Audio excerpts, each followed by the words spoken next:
പറയുന്ന രീതിയില്ല എല്ലാ പട്ടികാരും. പക്ഷെ പട്ടിണി വരുമ്പോ എല്ലാവരും ഒന്നിച്ചാ പ്രധാനപ്പെട്ട കാര്യം.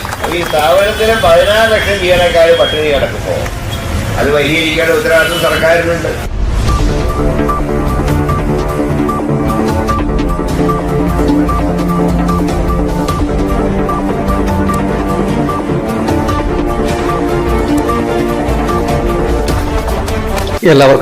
तिरुवनंतपुरम में सेव हाई रिच फोरम की ओर से सचिवालय के सामने एक धरना आयोजित किया गया।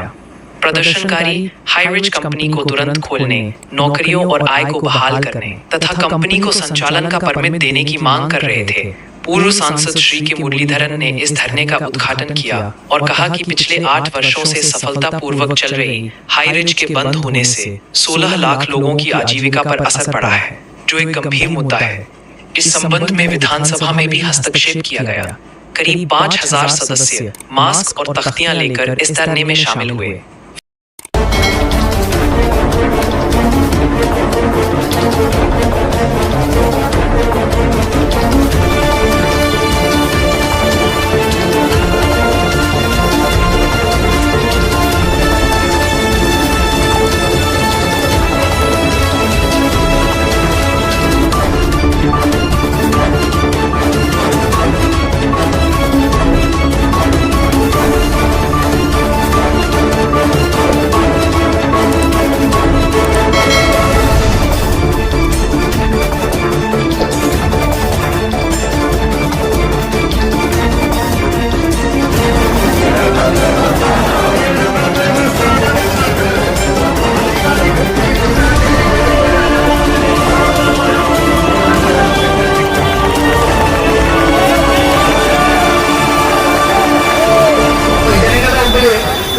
നമ്മുടെ കമ്പനിയെ പറ്റിച്ചിട്ടില്ല, നമുക്ക് ഈ പ്രസ്ഥാനം തിരിച്ചു തരണം എന്ന് നമ്മൾ സെക്രട്ടേറിയറ്റ് നടയിൽ ഈ അധികാരിയുടെ മുമ്പിൽ സമർപ്പിക്കാൻ വേണ്ടിയിട്ട് അവരെ ഒന്ന് ഉണർത്താൻ വേണ്ടിയിട്ട് നമ്മൾ കാസർഗോഡ് തിരുവനന്തപുരം വന്ന് കഴിയുന്ന എല്ലാ ജനങ്ങൾക്കും ആദ്യമേ ഞാൻ അവർക്ക് വേണ്ടി സ്വാഗതം ചെയ്യുകയാണ്. ഒരുപക്ഷെ ലോക ചരിത്രത്തിന് ആദ്യമായിട്ടായിരിക്കും ഒരു സ്വകാര്യ കമ്പനി തുറന്നു പ്രവർത്തിക്കുന്നതിന് വേണ്ടി ആ കമ്പനിയിൽ പ്രവർത്തിക്കുന്ന അംഗങ്ങളെല്ലാവരും ചേർന്ന്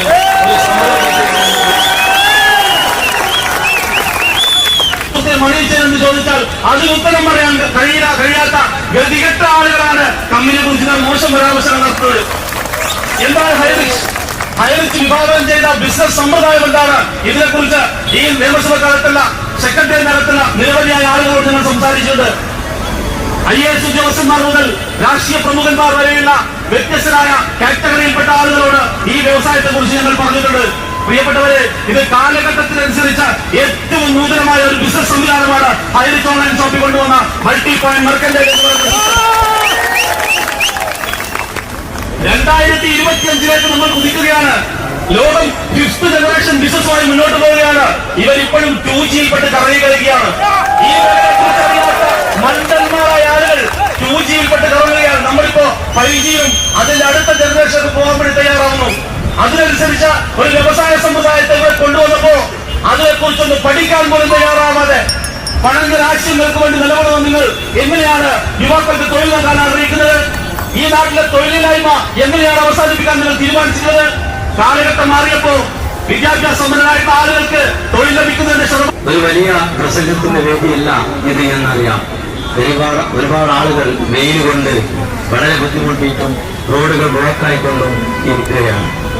നമുക്കിതിൽ പറയാനുള്ളത് 2 വർഷമായിട്ട് തട്ടിപ്പ് കമ്പനി എന്ന് പേരിട്ടുകൊണ്ട് ചാനലുകാരും മറ്റുള്ള പല ആളുകളും മുദ്രകുത്തി മറവ് ചെയ്ത് റീറ്റ് വെച്ച ഒരു കമ്പനിയുടെ അതിലെ ഓരോ മെമ്പർമാരുമാണ് 2 വർഷം കഴിഞ്ഞിട്ടും ഈ കമ്പനി ഞങ്ങൾക്ക് വേണമെന്ന് പറഞ്ഞ് ഒരു തട്ടിപ്പ് കമ്പനി എന്ന് പറയുമ്പോൾ ആ കമ്പനിയിലേക്കോ കമ്പനിയുടെ മാനേജ്മെന്റിന്റെ വീട്ടിലേക്കോ നടത്തേണ്ട ധർണ ഞങ്ങൾക്ക് ഈ കമ്പനി തിരിച്ചു വേണം എന്ന് പറഞ്ഞ് കൃത്യമായിട്ടും തിരുവനന്തപുരം സെക്രട്ടേറിയറ്റിലേക്ക് ഒരു ധർണ നടത്തുന്നത് ഇത് കേരളത്തിൽ തന്നെ ആദ്യമായിട്ടാണ്.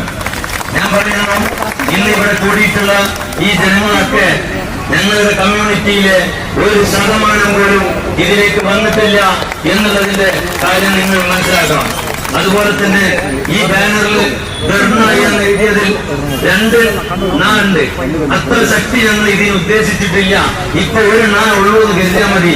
പക്ഷെ ഇതിനും തീരുമാനമാകുന്നില്ലെങ്കിൽ ഞങ്ങളവിടെ വളരെ ശക്തമായി തന്നെ കേരളത്തിൽ ഞങ്ങളെ പിഞ്ചു കുഞ്ഞുങ്ങളടക്കം ഓരോ അധികാര ഓഫീസിന്റെ മുന്നിലും ഞങ്ങൾ വന്നിരിക്കും. ഞങ്ങളെ ഈ കമ്പനി ഞങ്ങൾ 8 വർഷമായിട്ട് ഞങ്ങൾക്ക് ചോദിക്കാനുള്ള ഒറ്റ ചോദ്യം, 8 വർഷമായിട്ട് 100 രൂപ കൊടുക്കാനുള്ള ഒരാളെ കാണിച്ചു തരാൻ പറഞ്ഞാൽ ഈ കമ്പനി ഇനി തുറക്കണ്ടെന്ന് പറയാൻ ഞങ്ങൾ മുന്നിലുണ്ടാവും. 100 രൂപ കൊടുക്കാനുള്ള ഈ കമ്പനി പറ്റിച്ച ഒരു വ്യക്തിയെ നിങ്ങൾക്ക് കാണിച്ചു തരാൻ പറ്റിയാൽ ഈ കമ്പനി ഇവിടെ തുറക്കണ്ട എന്ന് പറയാൻ മുന്നിൽ ഞങ്ങൾ ഉണ്ടാകും.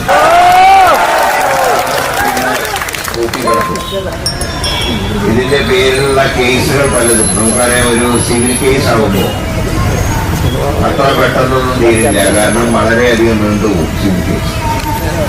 സർക്കാരിന്റെ ഇത് സെറ്റിൽ ചെയ്യാനോ ഇവിടുത്തെ ജീവനക്കാരെ സംരക്ഷിക്കാനോ ബന്ധപ്പെട്ടവർ ശ്രമിക്കുന്നില്ല എന്നുള്ളതാണ് ഏറ്റവും ദുഃഖകരമായ കാര്യം. സംസ്ഥാന സർക്കാർ ഇക്കാര്യത്തിൽ അടിയന്തരമായി ഇടപെട്ട് ഈ പ്രശ്നത്തിന് പരിഹാരം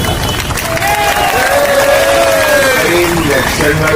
ഇപ്പൊ നമുക്കറിയാം, കേരളത്തില് തൊഴിലില്ലായ്മ പരിഹരിക്കാനുള്ള സ്റ്റാർട്ടപ്പുകൾ തുടങ്ങുന്നതെന്ന് പറയുന്ന ഒരു കാലത്താണ് തുടങ്ങിയ സ്ഥാപനം അടച്ചുപൂട്ടുന്നൊരു സാഹചര്യം. ഇത്രയും ലക്ഷം ആളുകൾ ഇതിന്റെ ജോലി എടുക്കും. 16 ലക്ഷം ആളുകളാണ് തൊഴിലില്ലായിരിക്കും. അതായത് തൊഴിലില്ലാത്തവർക്ക് തൊഴിൽ കൊടുക്കുന്ന സ്റ്റാർട്ടപ്പ് നടത്തുന്ന സമയത്ത് 16 ലക്ഷം ആളുകൾ ഈ തൊഴിലെടുത്തിരുന്നാൽ തൊഴിലാളാവുക. അപ്പൊ ഇക്കാര്യത്തില് സർക്കാർ പ്രത്യേക താല്പര്യം എടുക്കണ്ടേ? അതിന് പകരം ഇപ്പൊ സാധാരണ രീതിയിൽ ഒരുപാട് നമ്മുടെ നാട്ടിൽ ഒരുപാട് ചാനലുകളുണ്ട്. കേരളം ചെറിയ സ്റ്റേറ്റ് ആണെങ്കിൽ ചാനലുകൾ ഒരുപാട്. അവർക്ക് ജനക്കൊക്കെ വാർത്ത കിട്ടാതാവുമ്പോ ഏതെങ്കിലും സ്ഥാപനത്തിനെ രാഷ്ട്രീയത്തിലെ വലിയ വിവാദങ്ങളൊന്നും ഇല്ലെങ്കിൽ അവര് മറ്റു കാര്യങ്ങൾ അന്വേഷിച്ചു പോകും. അങ്ങനെ കുറെ വാർത്തകളും ഒക്കെ വന്ന് പിന്നെ നമുക്കത് ഈ രംഗത്ത് മത്സരമുണ്ടല്ലോ. എല്ലാ രംഗത്തും മത്സരമുള്ള കൂട്ടത്തിൽ ഈ മേഖലയിൽ മത്സരമുണ്ട്. അപ്പൊ ഒരു സ്ഥാപനം മറ്റു സ്ഥാപനത്തിനെ തിരിച്ചു കാട്ടാൻ ശ്രമിച്ചതിന്റെ ഭാഗമായി തന്നെയാണ് ഈ സ്ഥാപനത്തിന്റെ മേലെ ഇങ്ങനെ ഒരു എന്താ പറയുക, നാളെ മാസം ഇങ്ങനെ ഒരു പുലികാരം ഓടുകയാണ്. പക്ഷേ അത് ഇത്രയും ജീവനക്കാരെ നമുക്ക് വിരി കൊടുക്കണം. അപ്പൊ തന്നെ ഈ സ്ഥാപനത്തിൽ എത്ര പേര് ആത്മഹത്യ ചെയ്തുള്ളതിന്റെ കണക്കുകൾ എടുത്താൽ അറിയാം ഇതിന്റെ ഒരു ഭീകരമായുള്ള അന്തരീക്ഷം. അപ്പൊ ഗൾഫ് രാജ്യങ്ങളിൽ തന്നെ ജോലി നഷ്ടപ്പെട്ട ആളുകൾ നമ്മുടെ രാജ്യത്തേക്ക് ഇപ്പൊ തിരിച്ചു വരുമ്പോഴാണ് നമ്മുടെ നാട്ടിൽ പ്രവർത്തിക്കുന്ന ഒരു സ്ഥാപനം അടച്ചുപൂട്ടുന്നതിന് സാഹചര്യം. കേരളത്തിനെ സംബന്ധിച്ച് മുൻകാലങ്ങളിൽ ദൃഷ്ടിയുണ്ടായിരുന്നു, ഒന്നും തുടങ്ങാൻ കഴിയില്ല. ഇപ്പൊ അങ്ങനെയല്ല. ഇപ്പൊ തുടങ്ങിയതിനെയാണ് ചില മത്സരത്തിന്റെ പേര്, ചില കുപ്രചരണത്തിന്റെ പേര് ഇവിടെ കൂട്ടിയത്. അതുകൊണ്ട് ഈ വികാരം പ്രകടിപ്പിച്ചുകൊണ്ടാണ് ഇത്രയേറെ ഒരു ജനങ്ങൾ കേരളത്തിന്റെ പല ഭാഗങ്ങളും വർഷങ്ങളായി ഈ സ്ഥാപനത്തിൽ പ്രവർത്തിച്ചിരുന്നവർ നിങ്ങൾ പറയുമ്പോ മാസം ഒന്നും കാശ് കിട്ടുന്നില്ല, എന്നിട്ട് പോലും എവിടെ നിന്നൊക്കെ കടം വാങ്ങിയിട്ടാണ് തിരുവനന്തപുരത്തേക്ക് ഇപ്പോ നീണ്ട കൂലിയാണെങ്കിൽ വസൂലിയൊക്കെ നല്ല കൂടുതലുള്ള ഒരു കാലഘട്ടം. അപ്പൊ ആ സമയത്താണ് ഇല്ലാത്ത കാശ് കടം വാങ്ങിയിട്ടൊക്കെ ആയിരിക്കാൻ നിങ്ങൾ ചിലപ്പോ വന്നത്. അതുകൊണ്ട് ഗവൺമെന്റ് ഇക്കാര്യത്തിൽ വളരെ കാര്യക്ഷമമായി പ്രവർത്തിച്ചില്ലെങ്കിൽ ഇപ്പൊ തന്നെ അയ്യപ്പന്റെ കോപം കിട്ടുന്നുണ്ട്. ഇനി പാവപ്പെട്ട ജീവനക്കാരുടെ ശാപം കൂടി ആയാൽ അതിന്റെയൊക്കെ ഫലം അനുഭവിക്കേണ്ടി എന്നെ ഭരിക്കുന്നവരാ. ഞാൻ മറ്റു രാഷ്ട്രീയമൊന്നും പറയുന്നത്, രാഷ്ട്രീയം പറയുന്ന രീതിയില്ല എല്ലാ പാർട്ടിക്കാരും. പക്ഷെ പട്ടിണി വരുമ്പോ എല്ലാവരും ഒന്നിച്ചാ പ്രധാനപ്പെട്ട കാര്യം. അപ്പൊ ഈ സ്ഥാപനത്തിന് 16 ലക്ഷം ജീവനക്കാർ പട്ടിണി കിടക്കുമ്പോ അത് പരിഹരിക്കേണ്ട ഉത്തരവാദിത്വം സർക്കാരിനുണ്ട്. അതുകൊണ്ടാണ് സെക്രട്ടറിയുടെ മുന്നിലേക്ക് വന്നിട്ടുള്ളത്. അല്ലെങ്കിൽ രാജ്യമന്റെ മുന്നിലേക്ക് അല്ലല്ലോ പോയില്ല, സെക്രട്ടറി വരണ്ടാവുന്നത്. ഇത് പരിഹരിക്കേണ്ട ആൾക്കാർ ഇവിടെയായിരിക്കും.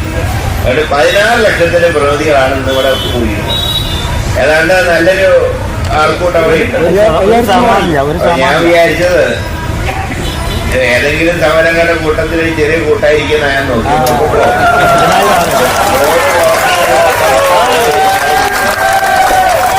മുഴുവനൊന്നും പറയുന്നില്ല.